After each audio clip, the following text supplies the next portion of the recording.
Brian Shaffer was a guy on the verge of his life. He was 27 years old in 2006. He was a second-year medical student at Ohio State University. He was smart. He was going to be a doctor. He had a serious girlfriend, another med student named Alexis Wagoner. He was planning to propose to her on a trip they had planned to Miami. Life was moving forward, and it was moving in the right direction. But there was a shadow. A big one. Just 3 weeks earlier, his mother, Renee, had died from cancer. It was a huge blow. Brian was close to his mom. Everyone who knew him said it hit him hard. A parent's death changes you. It changes your perspective. It can make you question everything. Still, on the outside, Brian seemed to be pushing through. He was finishing his exams. He was making plans. The night he disappeared was Friday, March 31st, 2006. It was the start of spring break. A night to celebrate the end of a tough semester. A night to blow off some steam. Brian met up with his dad, Randy, for dinner. They had a steak. They talked. Randy said Brian seemed exhausted from finals, but was otherwise fine. He was looking forward to the break. After dinner, Brian went out to meet a friend. His friend was Clint Florence. They met up and started a night of bar hopping in the South Campus Gateway, a lively area near the university. They went to a few places. They drank. They celebrated. Around midnight, Brian called Alexis. She was in her hometown of Toledo visiting family before she was supposed to meet Brian for their Miami trip. They talked on the phone. She said he sounded normal. He was just out having a good time with his friend. She told him she loved him and went to sleep. It was the last time she would ever speak to him. Sometime after midnight, Brian and Clint met up with a friend of Clint's, a woman named Meredith Reed. She gave them a ride to their final destination for the night, the Ugly Tuna Saloona. The Ugly Tuna Saloona was a popular sprawling bar. It was on the second floor of a building in the South Campus Gateway complex. To get in, you had to go up a long escalator. There was only one public entrance and exit. This detail is the most important part of the entire story. At the top of that escalator, a security camera was positioned.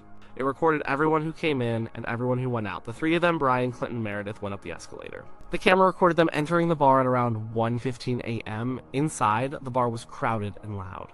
They got a drink. At some point, Brian separated from Clint and Meredith. This isn't unusual in a packed bar. You go to the bathroom. You see someone you know. You get lost in the crowd. The last known sighting of Brian Shaffer happened a little before 2 a.m. The security camera at the top of the escalator captured him. He was standing just outside the entrance to the bar on the landing. He was talking casually with two young women. They chatted for a minute. Then Brian said his goodbyes, turned, and walked back toward the entrance of the bar. He walked out of the camera's view, seemingly back into the Ugly Tuna. The bar closed at 2 a.m. The lights came on. The crowd started to file out. Clint and Meredith waited for Brian. They stood near the bottom of the escalator. They waited. And they waited. But Brian never came down. They tried calling his cell phone. It went straight to voicemail. They figured maybe he had just walked home without telling them. It was strange, but not impossible. They left. The next day, Saturday, there was still no word from Brian. This was strange. Brian and Alexis were supposed to leave for Miami on Monday morning. He wasn't answering his phone. Alexis tried calling him all weekend, so did his dad, Randy. Every call went unanswered. The worry started to build. It went from a small concern to a growing panic. By Monday morning, when he missed his flight, they knew something was seriously wrong. Brian was responsible. He was excited about this trip. He wouldn't just miss it. Randy Shaffer reported his son missing. The police began their investigation. They went to Brian's apartment. His car was still parked there. Inside his apartment, everything seemed normal. His phone, his credit cards, and his ID were gone. But his glasses were on the counter. He needed them to see. His passport was there. The trip to Miami was off, clearly. But more than that, it suggested he hadn't planned to go far. The police turned their attention to the last place he was seen, the Ugly Tuna Saloona. And this is where the mystery deepens. This is where the story goes from a missing person case to an almost impossible puzzle. The police got the security footage. They watched the tape from the camera at the escalator. They saw Brian, Clint, and Meredith arrive at 1:15 a.m. They saw every single person who left the bar after closing time. They saw Clint and Meredith leaving. They saw the two women Brian had been talking to leaving. They saw the bouncers and the bartenders leaving. They watched the tape over and over. They accounted for every single person who went up that escalator that night. Everyone who went up also came down. Everyone except Brian Shaffer. He was seen on camera entering. He was seen on camera talking outside the entrance, but he was never ever seen leaving. The police scoured hours of footage. They had volunteers help. Nothing. It was as if he had walked into the bar and simply vanished into thin air. This led to the central question. Did Brian Shaffer vanish from a bar with no exit? Well, the bar did have other exits, but none of them made sense. There was a service entrance. It was in the back, leading to a hallway that connected to a freight elevator. The police investigated this. The employees said the door was not typically used by patrons. It was mostly for staff and deliveries, but more importantly, it wasn't an easy way out. The hallway was described as a messy, difficult path, and at the end of it, there was the outside world. But the area behind the building was a massive construction site at the time. The police considered this. Maybe Brian, for some reason, used the service exit. Maybe he was disoriented. Maybe he was trying to avoid someone. Maybe he was looking for a shortcut. So they searched the construction site. It was a huge area filled with dirt, debris, and heavy machinery. They brought in cadaver dogs trained to find human remains. The dogs searched the entire area. They found nothing. No scent. No trace of Brian. If he had been injured or had died in that construction site, the dogs likely would have found something. They didn't. So the main public exit was ruled out by the camera footage.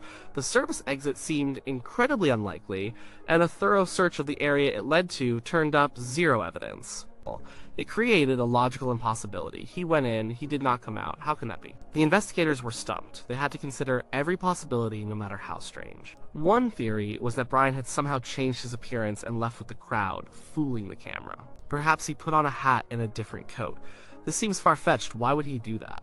And would it really be enough to make him completely unrecognizable on the security footage that was being scrutinized frame by frame? It was a long shot. Another idea was that he was an employee and left with the staff after the bar was empty and the cameras were off. But he wasn't an employee, he didn't have a uniform, and why would he hide in the bar for hours to do that? It didn't add up. With the physical exits seemingly accounted for, the investigation turned to the people Brian was with. The focus inevitably fell on Clint Florence, the last friend to see him. According to Clint's story, he and Brian got separated in the crowd. He waited, couldn't find him, and left. It was a simple story, but police had questions. The police asked Clint to take a lie detector test. He refused. Meredith Reed, the other friend, took one and passed. The two women Brian was last seen talking with on the camera were identified and questioned. They said it was just a brief, casual conversation. They didn't know Brian and had nothing to add, so they were cleared. But Clint's refusal to take a polygraph raised red flags for the investigators and for Brian's family. Why would an innocent person refuse a test that could help find their missing friend?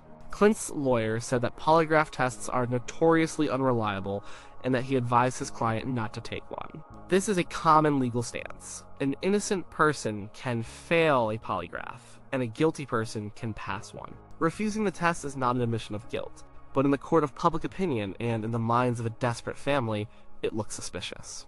What could have happened involving Clint? One theory is that there was a fight or an argument inside the bar. Or maybe something happened and Brian was hurt, or worse. Then perhaps Clint and someone else helped get Brian out of the bar through the service exit, avoiding the main camera. But this would require a conspiracy. It would require someone to be hurt or killed inside a crowded bar without anyone noticing.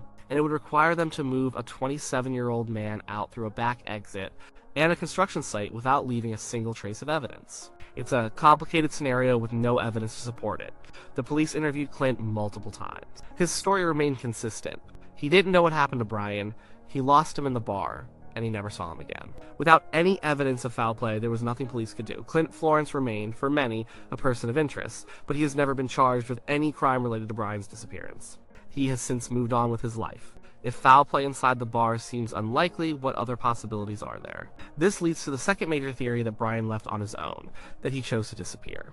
This theory has its own set of compelling arguments. The biggest one was the recent death of his mother. Now, grief can do strange things to a person. The pressure of medical school is immense. The impending proposal, while a happy event, is also a major life change. Maybe it was all too much. Maybe Brian reached a breaking point and decided he needed a completely new start, or a life where he wasn't a doctor, a life away from the memories and the pressure. If he planned to leave, it would explain why he might have found a clever way out of the bar. Maybe he knew about a blind spot in the camera, maybe he did slip out the service exit, but instead of getting lost in the construction site, he had a planned route and a destination. The proponents of this theory suggest he could have used his medical knowledge to start a new life somewhere else, living off the grid. But the evidence against this theory is just as strong, if not stronger. Brian was by all accounts happy with Alexa. He had just bought an engagement ring. He was excited about their trip. He loved his family. He was close to his dad and his younger brother, Derek. Would he really put them through the agony of a disappearance? And then there are the practicalities. He left his car. He left his passport. His bank accounts were never touched after that night. In today's world, it is incredibly difficult to start a new life with no money, no ID, and no digital footprint. Not impossible, but extremely hard. And Brian gave no indication that he was unhappy with his life, other than the profound sadness of losing his mother. He didn't empty his bank account, he didn't pack a bag, he just vanished. His father, Randy, never for a second believed that Brian would have run away. He was convinced that his son had met with foul play. Randy Shaffer became the driving force in the search for Brian. He dedicated his life to it, he worked with investigators, he appeared on news shows. He set up a website. He kept Brian's story in the public eye. The search for his son consumed him. He was a father who could not give up hope. For years, the case went cold. There were no new leads, no credible sightings. The mystery of the Ugly Tuna Saloona remained unsolved. Then, a strange and mysterious clue emerged. In September 2008, about 2.5 years after Brian disappeared, something happened that briefly reignited hope. Randy Shaffer was checking Brian's cell phone account online, something he did regularly, where he noticed that his son's phone had been pinged. A cell phone pings when it connects to a cell tower. Brian's phone had pinged a tower in Hilliard, a suburb about 14 miles northwest of Columbus. It was a baffling development. Brian's phone had been dead for years. How could it suddenly turn on and connect to a network? The phone company couldn't explain it. Was it a glitch, or did someone have Brian's phone and turn it on, even for a moment? The police investigated the area around the Hilliard cell tower. They found nothing. The lead went nowhere. It was just another bizarre, unanswered question in a case full of them. Was it a technical error? A cruel hoax? Or a ghost in the machine, a fleeting signal from a phone that had been silent for years? No one knows. The story takes another tragic turn, one that is almost too cruel to believe. In September 2008, Randy Shaffer was outside his home during a severe windstorm. A tree branch fell and struck him. He was killed instantly. The man who had spent every day for 2.5 years searching for his missing son was gone. It was a devastating blow to the family and the community that had rallied around him. With Randy's death, the public face of the search for Brian was lost. The investigation was now in the hands of Brian's younger brother, Derek, who had to grieve for both his mother, his father, and his missing brother. Over the years, the case has attracted a lot of attention from online sleuths and true crime communities. People from all over the world have analyzed the security footage. They've debated the layout of the bar. They've dissected every known fact about the case. Some have floated the smiley face killer theory. This theory suggests that a gang or a network of killers is responsible for the deaths of numerous young men across the country, who are often found drowned in bodies of water. A smiley face graffiti is sometimes found near the location where the body is discovered. Law enforcement has largely dismissed this as a cohesive theory, and there's no direct evidence linking Brian's case to it, especially since Brian's body has never been found. It remains a fringe theory, but one that pops up whenever the case is discussed. The most persistent questions always come back to that night, to that bar. How does a man walk into a building and not walk out? Every theory has a major hole in it. The foul play theory requires a silent, invisible crime and a perfect disposal of a body from a busy downtown area, leaving behind no witnesses and no forensic evidence. The voluntary disappearance theory requires a man to abandon a life he seemed to love with a woman he was about to marry, and to do so with no money, no car, and no resources, all while grieving his mother. The accident theory, that he fell into a construction site, is contradicted by the fact that extensive searches with cadaver dogs found absolutely nothing. The Ugly Tuna Saloona itself is no longer there. The bar has since closed, the space has been renovated.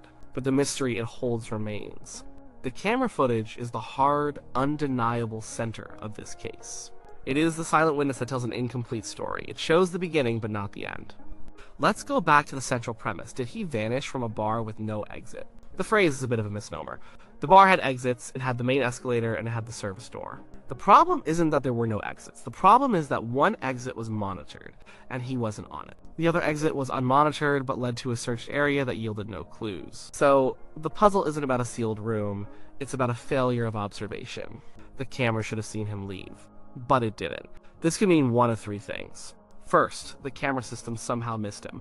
A glitch in the recording, a blind spot exploited perfectly, either by chance or by design. Second, he left through an unmonitored route, the service exit, and then managed to disappear without a trace from the area outside. Well, third, he never left the bar at all. This last option is the darkest. It implies that something happened to him inside the building and his body was removed later, or is somehow still hidden. Police did search the building thoroughly at the time. They found nothing. What feels most real is the human element, the pain. Alexis Wagner, who waited for a proposal and instead got a lifetime of questions. She eventually moved on, as she had to. She is now married and has children, but she has never forgotten Brian. For a long time, she kept a phone line active in his name just in case he ever tried to call. Derek Shaffer, who lost his mother, his brother, and his father in the span of just a few years. He continues to hope for answers, carrying the heavy burden of his family's tragedies. The case of Brian Shaffer endures because it feels like it should be solvable. This isn't a case of someone who disappeared in the wilderness or on a lonely highway. He disappeared from a crowded, public place surrounded by people and covered by a security camera. There should be an answer. The fact that there isn't is what makes it so chilling. He walked up an escalator, into a bar, and into a modern mystery. The video shows a normal guy on a normal night. He's laughing, talking. He's unaware that he's about to become a ghost. He turns and walks back toward the bar's entrance, away from the camera's view. And the tape keeps rolling, recording everyone else living out the rest of their lives, leaving the bar, going home. But Brian's part in the movie just ends. The final frame of him is frozen in time, a young man on the edge of his future, forever walking back into a place he would never leave. The questions remain unanswered, hanging in the air like the faint sound of music from a bar that closed long ago. What happened to Brian Shaffer? We still don't know.